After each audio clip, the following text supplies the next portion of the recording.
My name is Adrionna Lewis, and my story is about how I was by an older cousin. Their mom wasn't alive. And so whenever they became teenagers, about 14, 15 years old, it was brought to my mom and her twin sister attention that they were needing some assistance with them and that they wanted to send them down.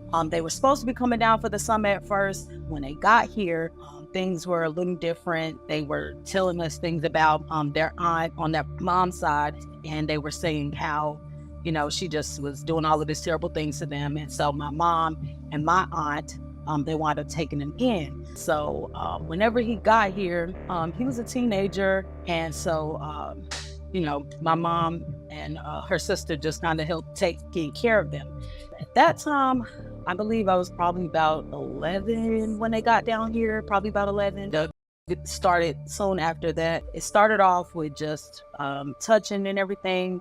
And then it went deeper, obviously, because I had a child from it. So when I was 11 years old, a male cousin of mine came down from New York to live with us. I believe I was in about 5th or 6th grade up until this point, and his younger sister were living with their mom's side of the family. And so the sister wound up staying with my aunt. He wound up staying with us. And from there, that's when started. He didn't have any problems. Everyone seen him as sweet. Everyone seen him as a good person. Nobody thought that he would do anything like that. They thought the aunt was lying. They thought that, like the aunt was just treating him bad, but he never acted like aggressive. He never really had fights and stuff at school like that. Never really in trouble. I would say he would try to be alone with me a lot, try to close the door, because I do have other sisters. I do have cousins. Like we were all kids at the same time, so it was a lot of us. And so, he would just try to get me alone a lot. Now as an adult, I could look back and realize that it was grooming and it wasn't normal. But as a kid, I didn't realize it at the time. I thought, we're all just close, and I didn't realize that he was doing what he was doing until it was actual, like you could tell, okay, this is not right. I believe I was around 12, and at that time he had like video games in his room. And so, we would play the video game. Even with all of the kids around, he would try to, get them out, close the door. And it was like, he would stop us from playing the video game to like try to be, well, I feel like I've really blocked out a lot of things, but I know that back then, whenever he would do things, it would be like stuff leading up. First he would start with the touching, and then he would start with like coming and laying beside me, like putting himself in my area. It was like he was taking steps, like grooming. He was taking steps leading up to actually being. And at this time, he had the game in his room. We were playing the game, and he stopped the game because he wanted to be. And at that time, you're a kid, you don't really think about things like how it is. In this specific incident, I remember being a kid. I remember being alone. My mom and my stepdad actually went out to like a date, and they had, stayed at a hotel, spent the night out. And it was just me, him, my sisters, and my grandmother. And my grandmother fell asleep. When my grandmother fell asleep, I guess he found that it's his time to try to get me out the room. And so he tapped on me to come in the living room. And when we went in the living room, that's when he began to do things to me. I remember at that point, it was penetration. So he began to do things to me. And then at some point, my grandmother got up, came in the living room, and I remember her saying like, "What are y'all doing? What's going on?" And she then took me from the living room and put me back in the room. And he had his own room. So she told him to go in his own room, I believe. And she felt weird about that. I remember her telling my mom about that situation. I was scared. At that moment, I was scared. I don't know why. I felt like I was in trouble. I felt like I was the one in trouble, and I was scared, even though, he was the older cousin, and he was the one who told me to come in the living room. I remember going on like family trips and stuff like that. Anytime he would get a chance to touch me, he would. When I was about 12 or 13, I got pregnant. And at that time, I believe I was in 7th grade. And I don't know, because I was just a kid. I don't know how I knew that I was pregnant, but I just felt like very, very sick. I felt like I had the flu, like I was just dying inside. My stomach was hurting. I would get hot flashes, and I just felt very, very sick. And I remember even one day being in school and asking the teacher if I could go to the bathroom because I felt really sick, like I was about to throw up. And the teacher actually said no, but I remember getting up and leaving anyways because I just felt like I was about to puke everywhere. So I wound up getting up, going to the bathroom. Before I could even make it to the bathroom, I threw up everywhere. Whenever I was about 12 or 13, in that same incident, whenever I was pregnant, I remember, just thinking about my period and knowing that, of course, when you get pregnant, you don't have a period. So that's what I'm thinking about. I'm thinking about that I haven't had my period. I feel really sick. And even being so young, I just felt like I was pregnant. I remember knowing that I was pregnant, and I would always, I don't know if this was the reason for what happened, but I would always go into my mom's bathroom, and I would always take different, and anything that I seen that said don't consume while pregnant, I just used to take them. One day I woke up and it was like I was all hot all over. My body was it felt so weird. And I just had this urge to go to the bathroom. And when I went to the bathroom, I felt like an urge to push. And so when I was in the bathroom, I pushed, and it was like a whole bunch of blood and tissues and body tissues. And it was just like a lot of different things, blood clots coming out of me. And so that's when I knew, okay, that I was pregnant. And then I pushed something out, and soon after that, I believe I had my period again. And at that point, I didn't tell anyone. I still hadn't told anyone. I remember digging in the toilet and taking out all of the weird stuff. Like it was like a big ball of human tissues. And so I remember taking this big thing and putting it in the bathroom trash. It was crazy. At that moment, I felt like, I don't know, I could have died. I was sad, I was angry, but not sad for losing the baby. At that moment, I just wanted my period. I was like, if I don't get my period, I'm gonna be in trouble. It was on and off. Whenever he graduated, he actually moved out of my mom's house and went and stayed with another one of our aunts. And so he was actually gone. He wasn't living with us at the time, but anytime with family events, anytime he would see me, anytime that I was around him, he would be doing weird things to me. So from the time I was about 11 until the time I was about 15, when I got pregnant with my daughter, that's when he did it. I've always been an outgoing person. I've always been funny. People always wanted to be around me. And I've always been smart. I always got good grades. When this happened to me and I was pregnant for the second time, I came home with 5 F's on my report card. And my mom lost it. She's just thinking, she didn't know what was going on. So she's thinking, you're just in school just doing nothing. It was like night and day. I've always got good grades. I've always had honor roll. So when I came home with 5 F's on my report card, it was alarming for her. I remember even reaching out to the person who did it to me, and I remember telling him that I thought that I was pregnant. And it was scary because he didn't really care. He just didn't want his name involved. When I was 15, I remember my aunt was going out of town and to the beach, and last minute she decided to take me and my younger sister with her. Instead of us going home, she's like, you can go to the beach with us. And I remember going to the beach, but I felt so sick. Like when I was 12 or 13, when I got pregnant the first time, I felt like that, but it was horrible. It was even worse than the first time. I felt really, really sick.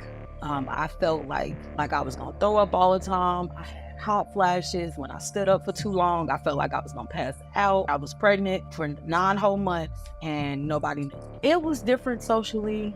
When I was pregnant, I actually had a fight. I was going through a lot socially. A lot of people didn't like me. I don't know if it was because I was a because I was pregnant. I don't know. But I know a lot of people didn't like me. I wound up going through principal to principal transfer, switching schools because I was getting suspended so much for having altercations with people. I didn't really have that many people that I could talk to, because when you're going through something real life like that, you can't really relate to the other kids in that way. You know, I was on a different level at that moment because I had other things that I was thinking about. My stomach did get big, which everybody was, you know, some people would say things like, I remember being in church and the girl asking me, "Are you pregnant?" I'm like, "No," you know, but I was. Some people would say things like that to me, but I was a heavy-set girl, so, you know, I didn't get that much. I would just wear baggy stuff like hoodies and, you know, sweaters, stuff like that, stuff that I could hide my stomach with. It really was April 9th that everything started. So I remember being at school and just having really bad pains. I could barely stand up for my whole pregnancy, but at this moment I could barely sit down. It was like I remember being gassy. I remember having pains, which now I know to be Braxton Hicks. I remember going through a whole lot of different symptoms in class, and I remember one of the teachers asking me, like, "What's wrong with you?" And I couldn't sit down, you know, just going through a lot, standing up, you know, while she's teaching, because I didn't know if I was going in labor right then, but I just knew I couldn't sit down for nothing. I mean, it was really hard at that moment. And I remember when I did go home after school, it was terrible. Like for the whole day, I was in the room, in bed, laying down, getting up and down, up and down, up and down. It was like every few minutes, and now those contractions. Every few minutes, I would get up and I would be in a lot of pain. And all throughout the night, it was just terrible. I mean, I remember it was just late to the point where everything was quiet. Nobody was up. Everybody was asleep. I was the only one up, and I was hurting so bad. And how I got to the hospital is I just called the ambulance. I was so scared at that moment to even tell my mom that I was pregnant. I wound up getting out. I was waiting on the ambulance. At that point, I told my mom that I called the ambulance, but I didn't tell her why. So at this moment, I'm waiting on the ambulance. Mom was like, "Why did you call the ambulance?" You know, she was just confused, like, "Why you didn't just tell me and take you to the hospital?" She was confused. She didn't know what was going on. And so, which I did tell the person who answered the phone, the 911 dispatch, I did tell them that I was pregnant. I did tell them that I thought I was going in labor. I told them how old I was. I told them, you know, they was asking different questions. And so the lady told me to lay down and just wait, and the ambulance would be there soon. And so when I heard the ambulance, I wound up getting up off the couch because she told me to lay down. And so whenever I heard the ambulance, I did get up and I went outside. The people were speaking to me, and I was telling them that I was pregnant and that I felt like I was going into labor, and my mom didn't know. I told them my mom didn't know, and I asked them, could they tell her for me? And so I remember the man, I wouldn't say in and out of consciousness, but I was just in so much pain that I couldn't even, you know, I could just tell him that much. And after that, I was just in and out. You know, it was just a lot going on. My body was going through so much pain that I was kind of like in and out. Whenever my mom came down the hill, I could hear her voice and I could hear the man speaking to her. And I remember him telling her, "Your daughter's going into labor. It looks like she's going into labor." And my mom was very confused. You know, she's going into labor. You know, she didn't know nothing about pregnancy. She didn't know nothing about anything. The pain was like something like your period pains times like 100. So it was just terrible for me. They get me checked in. They do say that I am in labor. And so they wind up taking me into my room. As my family arrived, everybody's coming up. You know, everybody's like very confused. My mom is continuously asking me, well, you know, who is it? Who's the dad? Who's the dad? You know, she's trying to figure out, you know, what's going on. And he, which is my older cousin, he wound up coming to the hospital as well. He came to the hospital and everybody was there. I wound up having my daughter, and it was crazy. Everybody was just confused about when and how, you know. And so wound up having my daughter. I stayed in the hospital maybe about 3 days. And I remember on that last night that I stayed at the hospital, me and my mom, we wound up getting into a argument, and well, not really argument. She just wound up like cursing me out because she just didn't know what was going on. I remember lying to her. I did lie at first, and I told her that it was this guy from school, and she just was wanting to know, okay, it's this guy from school. Where is he? Who is he? You know, she's wanting to know the details because it's a baby. Like, it's not like I just said that I'm pregnant. It's a baby like right now. So she's trying to figure out exactly what's going on. And so she winds up, getting upset with me and just naming people like, okay, like, who is it? She started naming family members. And I remember her naming him, and I just wound up telling her that it was him. And she was shocked. She was really shocked. She wound up calling the whole family, of course. After that, she wound up pressing charges. He never got charged for that happened when he lived in my house. He only got charged for when I got pregnant, which was because at first, whenever everything happened, they could do like a conception thing of when I got pregnant. And I always felt like I got pregnant on my little cousin's birthday. And he wound up getting only statutory of a person 4 years or more. Something like that. I forgot what the charge was, but it was something to that effect, which wasn't very long at all. But how it was explained to me is that when he got out, I could pursue charges all over again. But at that time, I was like, when he got out of jail, I was like 20. And it was just, at that time, it was really hard for me. At that time, when he got out of jail, around that time, it was really hard for me. I didn't really want to go back down that road. I didn't want to have to deal with that at all. So I just kind of left it where it was. And I just didn't want to deal with it. I didn't want to deal with it. And so whenever he got home from jail, I would say that's when my mental state kind of took a turn. I remember around that time, that's when I got diagnosed with my mental health issues. I have PTSD. I was diagnosed with depression, anxiety, borderline personality disorder, and it was like, it just was terrible. It was terrible. I was going through a lot. I actually wound up going and I stayed in a hospital for my mental issues overnight for a day, and that's when I got diagnosed. I actually got diagnosed from going in the emergency room because I was going through so much one day that I kind of went insane. I think something happened. I can't think of the specific thing right now. Something happened, and it upset me so bad. I had to go to the hospital because I just felt like I was having a breakdown. And so when I went to the hospital, they wound up doing tests, and I spoke to a therapist, told them about everything that happened to me, and that's when they diagnosed me. So whenever I had my daughter, of course, I really, as a kid, I thought about giving away my daughter because I kind of felt like, oh, if I just, give her away to a different family, then I wouldn't have to worry about it. And that didn't wind up happening. I wound up just keeping her, and my mom helps me out a lot. My stepdad helps me out a lot. I do have a boyfriend who helps me out a lot. I met him soon after that. And so I have a lot of help.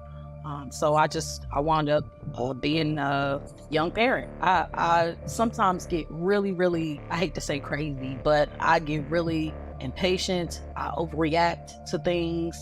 I am a person who thinks on impulse. Like, I have really bad road rage. That's just an example, but when things happen, I overreact. And how the doctor explained it is that when things happen and they could be small, in like a normal person's mind, it could be very small, but in my mind, it's like really big, and so it affects me in that way of making life decisions and choices, like being in college. I wound up dropping out. It affects me in everyday life, honestly.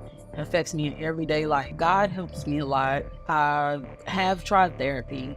I tried therapy kind of when it first happened. After probably about a year of therapy, I wound up not going anymore. But I pretty much am like unmedicated. I just kind of roll with the punches. Now I'm 25. I am a teacher's assistant. So I went to school for about 2 years, which got me enough credits to be able to work in the school system as a teacher's assistant. I just started this job probably about a month and a half ago, and I love it. It's a really good job, and I actually get to work with my mom, which I love, and so it's a really good job. I love it. It's been definitely brought peace to my life working with kids and being able to be that adult that I feel like at that age that I would want to go to, you know what I mean? And so this is definitely brought a lot of light to my life. My daughter is now 9 years old, and she's in 4th grade. She's really smart. She's a beautiful child, and so that brings a lot of light to my life as well. And I had been with my boyfriend now for about 9 years. I actually met my boyfriend when my daughter was about 4 or 5 months. And so he definitely helped me out a lot too. He's the only person besides you, and now whoever watches this, who I've told my story to. And so he's helped me a lot with coping, keeping myself on track. I don't trust nobody around my child. My boyfriend has like brothers, and I can't. If they times when they come and spend the night, I can't have my daughter in her room. She has to come in the room with me and sleep. I don't really trust men at all when it comes to my child. I be feeling like people are sneaky. It kind of is so mind messing. I've been with my boyfriend for about 9 years now. I have not had a child by him yet. I feel like what happened to me caused me to be infertile, and I hate to take it back, but whenever I was pregnant, some things came out, and my mom said something about him having diseases or something. Some girl coming to them about him having diseases or something like that, which of course, like now I don't have anything. I don't have anything that showed after I had my child, but I do feel like that I am infertile because of, I don't know if it's from having a miscarriage at a young age and not getting medical care, because I didn't get medical care after that. It's very upsetting because my boyfriend is like my high school sweetheart, and I've been with him for 9 years, and I can't have a child, I feel like. And it's like, it really pisses me off because that cousin is like that. It seems like he's living his life right now. He speaks about it a lot. He wants to have kids, and I feel like it's just so unfair to him because he's been with me for a long time, and he's been that father figure to my daughter, and here it is. I feel like we can't even have kids together. I don't know, I would be happy to, but it just doesn't seem like it's gonna happen. We've been together for a long time. So I would say, to get treated for any mental issues that you have, not to be embarrassed and to speak about it, because you never know if you could help someone else out. I wish I could have told anybody what was going on, and sometimes I do beat myself down about that, because I feel like if I would have told, whenever it first happened, that first pregnancy, that it wouldn't have been the second. I feel like, because of not because of my child, but because of what happened to me, my life is definitely a lot more difficult, than it would be if it didn't happen to me. I feel like I would be a lot further in life